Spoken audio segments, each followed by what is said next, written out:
now let's talk about what you pay attention to. So there's a lot of data. Google loves data. SEOs and internet marketing love data, okay? So a lot of data is available to you to start making decisions. Click-through rates, cost per click.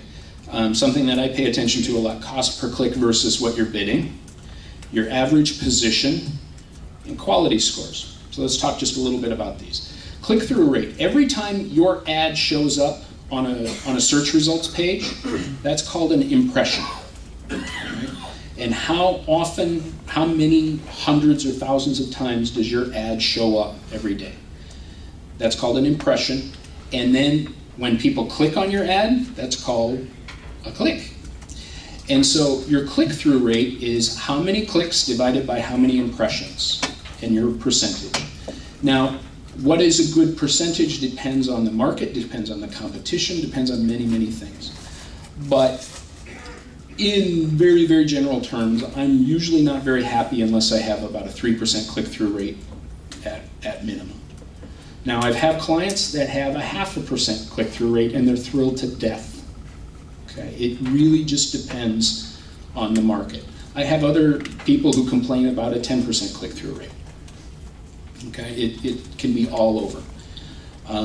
So it really just depends. And a click-through rate is every keyword. So if you've got 1,000 keywords, you've got 1,000 different click-through rates. And you start making judgments. This one's doing really well. I'm getting lots of clicks on it. This one's not doing so well, and I'm paying $5 a click. Okay? And you begin to make decisions. Cost per click. Okay? How much are you paying every time somebody clicks your ad? Unless you've got more money than me, you need to pay attention to that. And then you also, especially in the beginning, you need to be paying attention to how much your cost per click is versus your bid. Now, one of the things that we highly recommend to our clients when they're first starting out is that you bid way high. And there's a lot of reasons for doing it. We usually ask that they double. If Google says to be on the first page with this keyword, you need $3.50, we suggest they bid $7. Okay?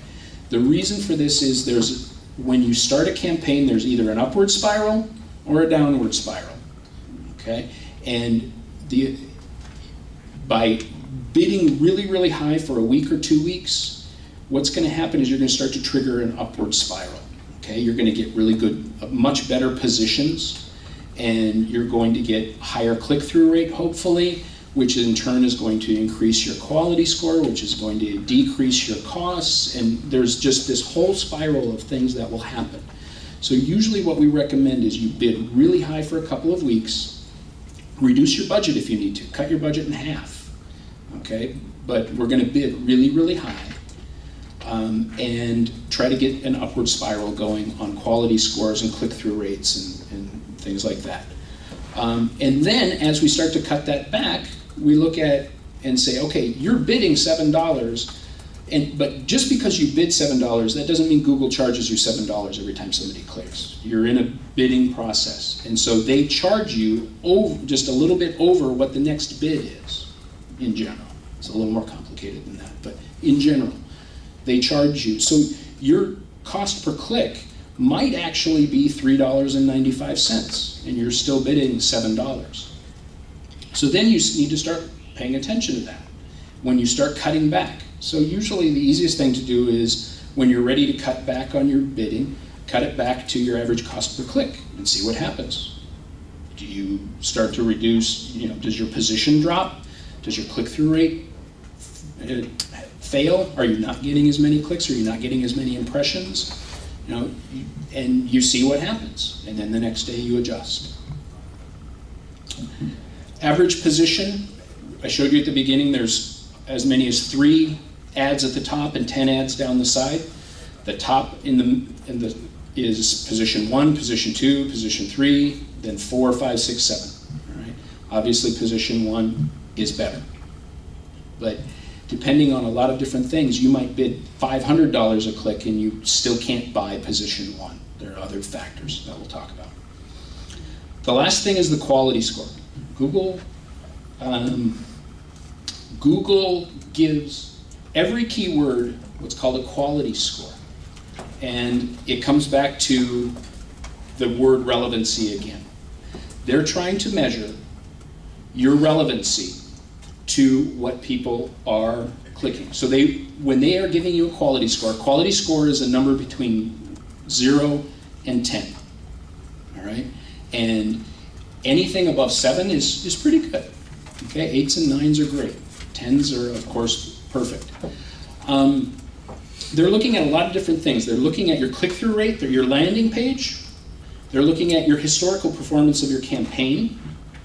There's a few other relevancy factors. They look at your ad, and they look at your keyword relevancy. All right?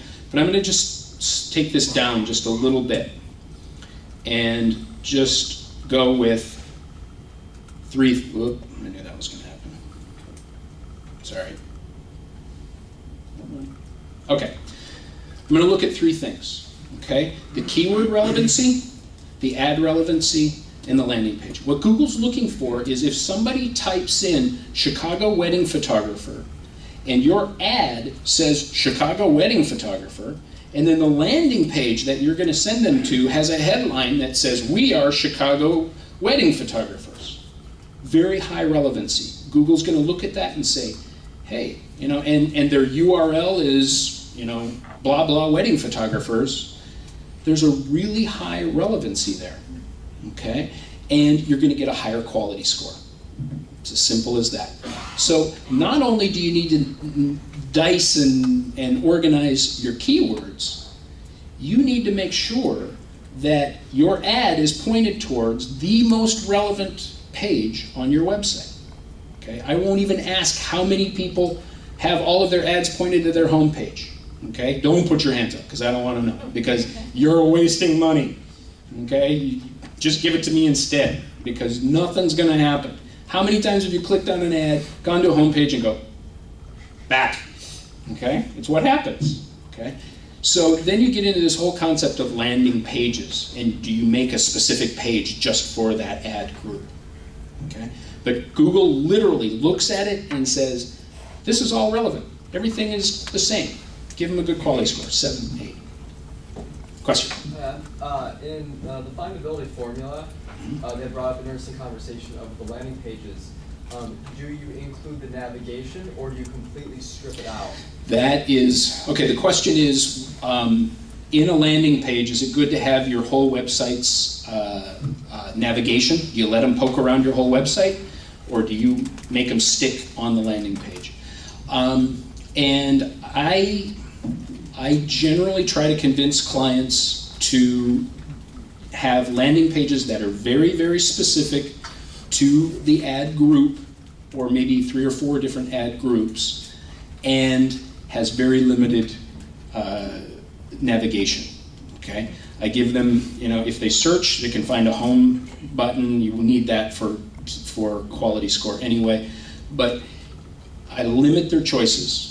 And I limit their choices, and I want them to convert. I want them to fill out the form. I want them to call me. I want them to do something other than look around on my... But again, it depends on your goals.